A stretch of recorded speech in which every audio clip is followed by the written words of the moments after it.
Greetings and salutations, loyal viewers of this channel. My name is Sean, and today we're going to talk about this MSNBC segment where they absolutely melt down, they totally lose it, over the new admission data that we received from MIT post the Supreme Court striking down race-based affirmative action, aka legalized discrimination in favor of certain minorities against other minorities and white people, because guess what? Now that merit is the standard, there are clear winners and losers, and this cannot be tolerated by the folks over at MSNBC. Now, we're going to get into that. We're going to talk about who is the winner group versus the loser groups. But before we do, I want to thank everybody who supports this channel via actualjusticewarrior.com/join.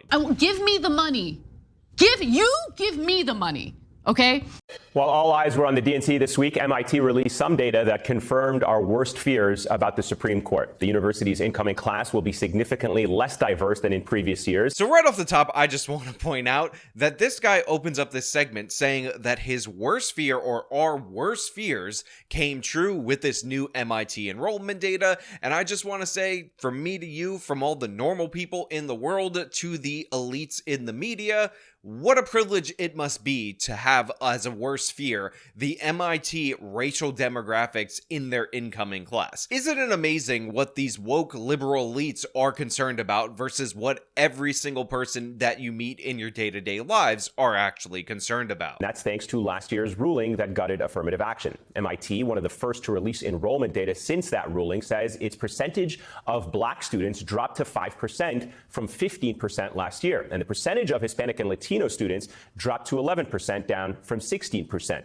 So when you look at this chart, one of the first things that leapt out to me, something that I noticed that of course is not explicitly highlighted by this MSNBC host, is that the white number in terms of admissions is relatively unchanged. It is down technically 1%, but the biggest gainer in this type of new merit-based admission system is Asian Americans. Now, the reason why I'm highlighting this is because we had a bunch of people in the left wing trot out even Asian celebrities to say, hey, you know what? The evil white racists, filled with their evil white racism, they're just using Asians as a method in order to attack the black people, because trust me, once they get rid of affirmative action, they're gonna toss the Asians from the admission pool too, because this is all motivated by evil white racism. But when you actually see the data, unsurprisingly, based on the testing scores by ethnic group, Asians are doing significantly better.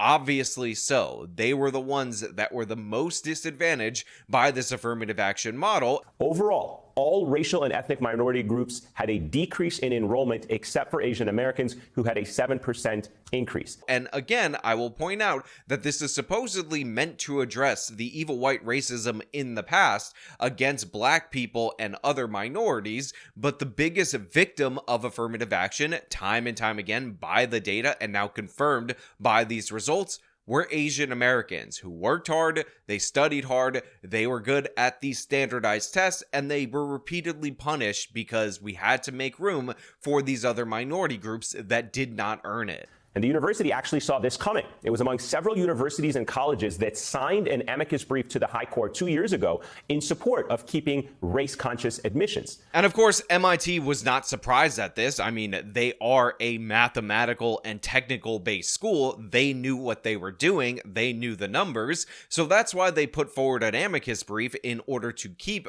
race-based affirmative action, so that they could say that they have this many of this minority category in their university in any given year. But when merit comes into play, obviously the results are different. And to be clear, every single person that we're talking about in the black, Hispanic, and every other category that would have been admitted without actually meeting the qualifications for MIT is going to be perfectly fine in the next tier of school that they will definitely get into. One of the myths about this is that people need to go to these higher ranking universities in order to be successful, when the fact of the matter is, if you're the top of the black students or the Hispanic students, you're going to be fine, and actually you're going to probably do better instead of being in that S-ranked university in that A tier of university. Again, the disparities in performance in the Ivy League in these top caliber schools are always significantly less than in the next tiers of schools,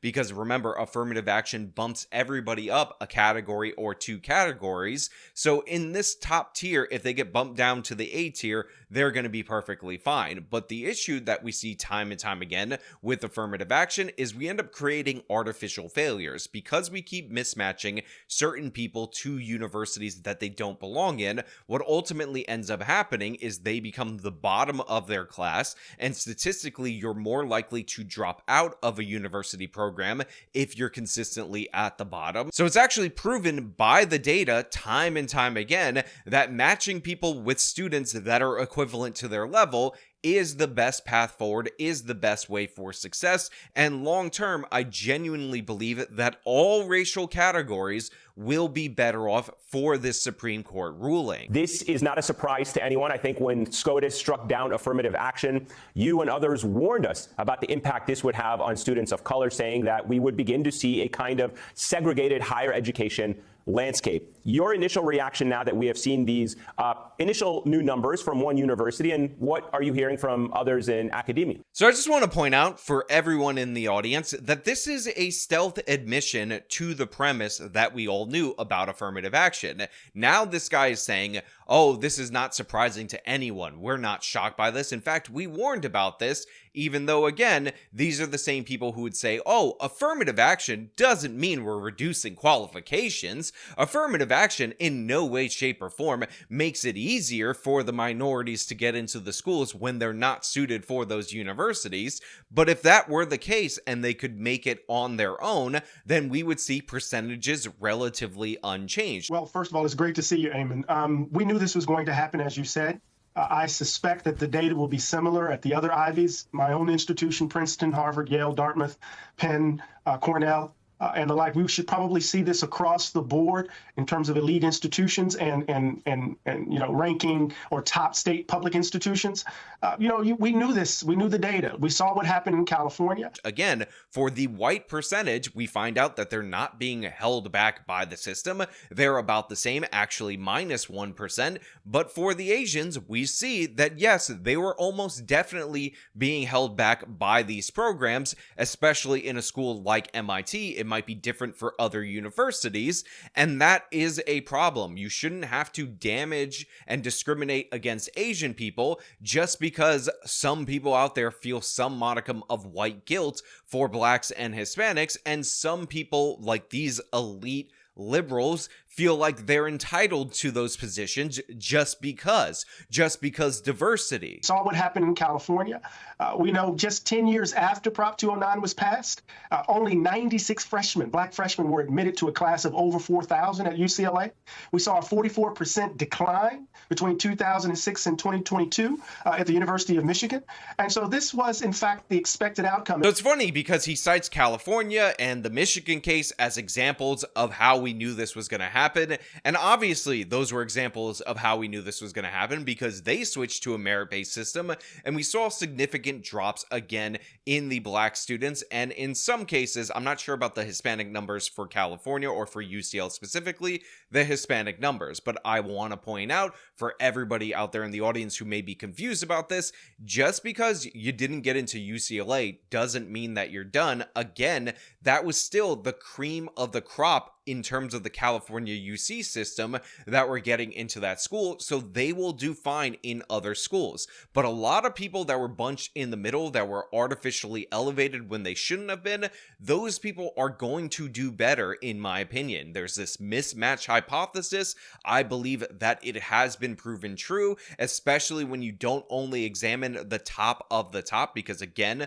those are going to be the best and brightest in any category, because what we've seen time and time again is that we have a lot of students who would be more comfortable and better suited among peers at similar levels that get mismatched and turn into artificial failures. I will link some essays discussing this theory, why I think it's actually not bad for minorities. On top of that, I will also point out that it's good for them in that they know when they get into a university, undoubtedly, now that this practice is banned, that they earned it on merit. And there is a psychological imposition to knowing that you didn't quite earn your position. Saw what happened in California.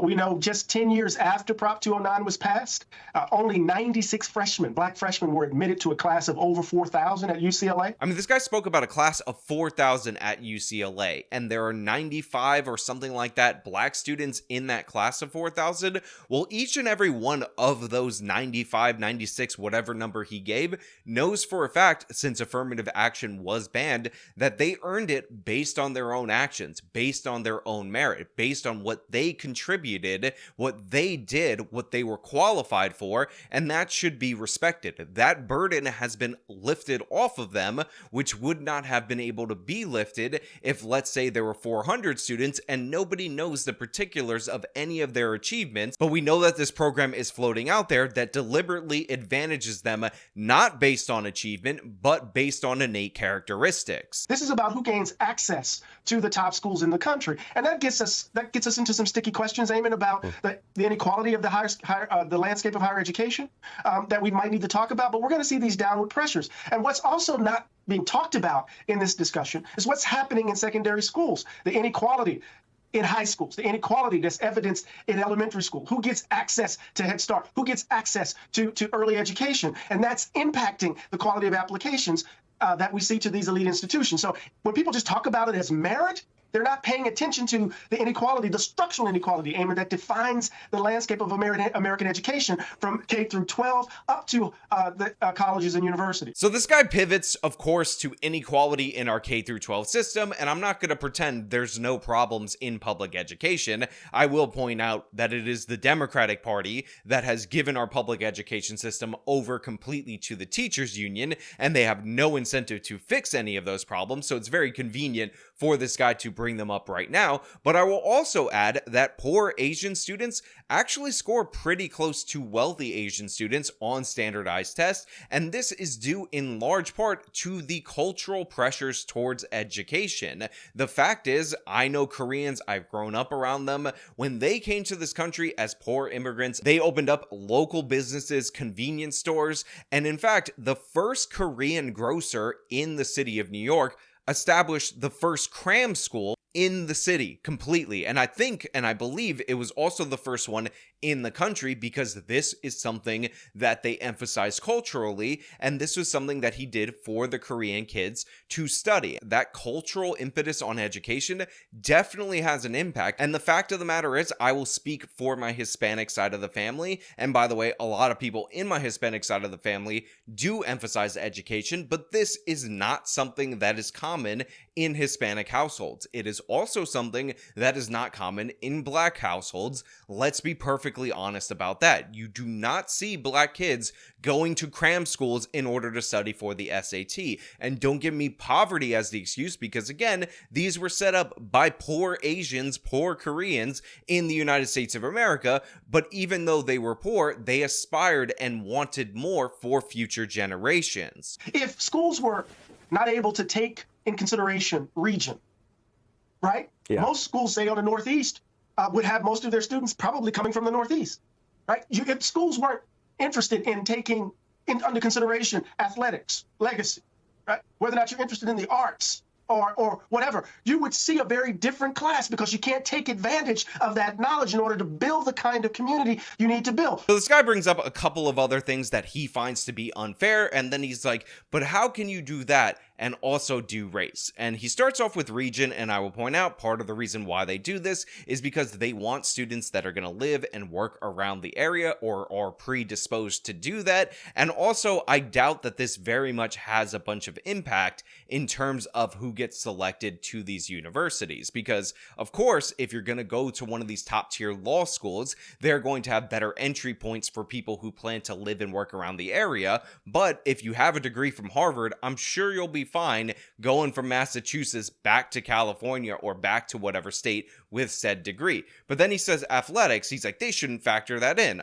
First of all, a lot of the people on athletic scholarships are black students, and when you're trying to build a sports team, you would factor in athletics. Athletics, legacy. Now, he also mentions legacy admissions, and by the way, that deserves its own point because a lot of people are uncomfortable with legacy admissions. But the fact of the matter is, the reason why universities do legacy admissions is that the biggest indicator on whether or not you will donate to the university is if more than one generation of your family is admitted to that university. So that is what ends up leading to all this money being poured in, which allows them to have more seats and more classes for more students. So even though, yeah, you kind of feel nasty about legacy admissions, and those are also didn't earn it kind of categories, the benefits actually allow them to seat more people. So this is not an instance where somebody is stealing a slot from someone else. They're actually very likely through donations creating more slots. Now, I understand if that doesn't make it better. I understand if you don't like that, but you have to understand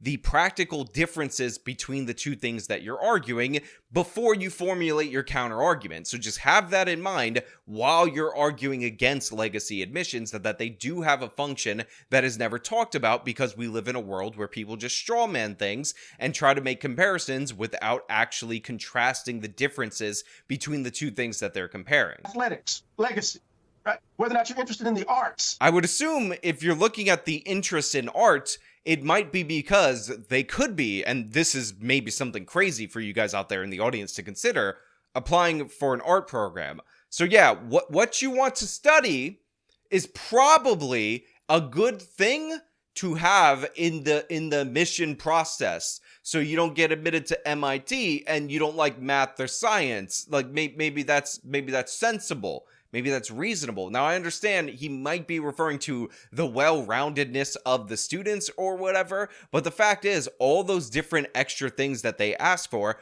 are ways to kind of get around the fact that the standardized tests are being killed by the Asians. That's why all these Asian kids can play violin so good. So even that is something that the Asians can beat them out in. So what does it mean that we can't take into consideration race? Yeah, what it means to not focus on race is that you're not focusing on an innate, unchangeable characteristic. It's not that hard. But of course, he follows this up by calling them bad faith actors for being concerned about this.